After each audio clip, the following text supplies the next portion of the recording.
family stood Keall Westfall, captain of the guard.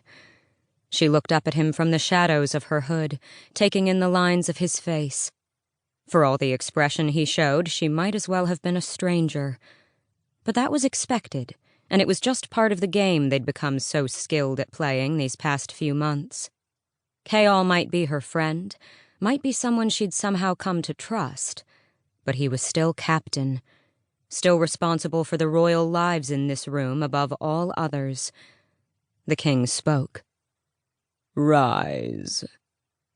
Selena kept her chin high as she stood and pulled off her hood. The king waved a hand at her, the obsidian ring on his finger gleaming in the afternoon light. "Is it done?" Selena reached a gloved hand into the sack and tossed the severed head toward him. No one spoke as it bounced, a vulgar thudding of stiff and rotting flesh on marble. It rolled to a stop at the foot of the dais, milky eyes turned toward the ornate glass chandelier overhead. Dorian straightened, glancing away from the head. Keall just stared at her. "He put up a fight," Selena said. The king leaned forward, examining the mauled face and the jagged cuts in the neck.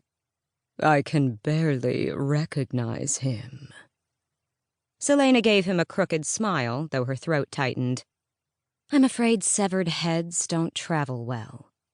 She fished in her sack again, pulling out a hand. "Here's his seal ring."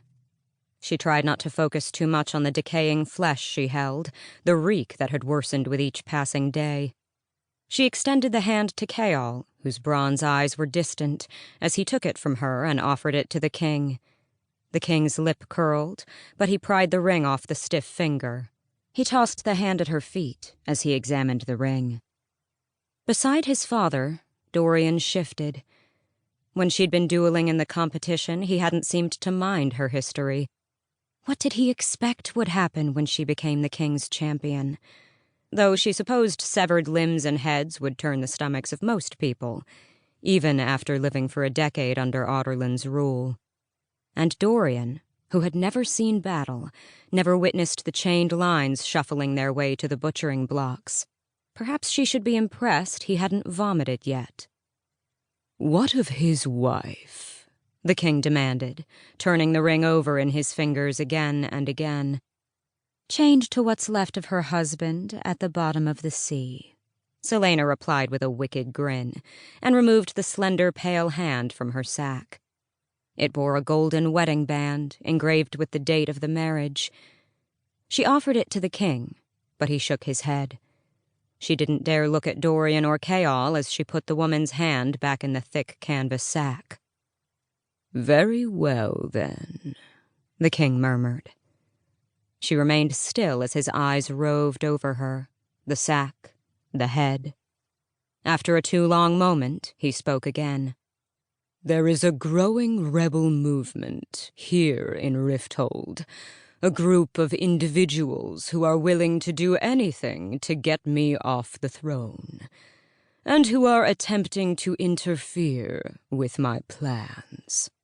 Your next assignment is to root out and dispatch them all before they become a true threat to my empire." Selena clenched the sack so tightly her fingers ached. Keall and Dorian were staring at the king now, as if this were the first they were hearing of this too. She'd heard whispers of rebel forces before she'd gone to Endovier. She'd met fallen rebels in the salt mines. But to have an actual movement growing in the heart of the capital, to have her be the one to dispatch them one by one. And plans. What plans? What did the rebels know of the king's maneuverings? She shoved the questions down, down, down, until there was no possibility of his reading them on her face. The king drummed his fingers on the arm of the throne, still playing with Niral's ring in his other hand. "There are several people on my list of suspected traitors, but I will only give you one name at a time. This castle is crawling with spies." Keall stiffened at that, but the king waved his hand and the captain approached her, his face still blank as he extended a piece of paper to Selena. To keep listening to this audiobook for free, click the link in the description.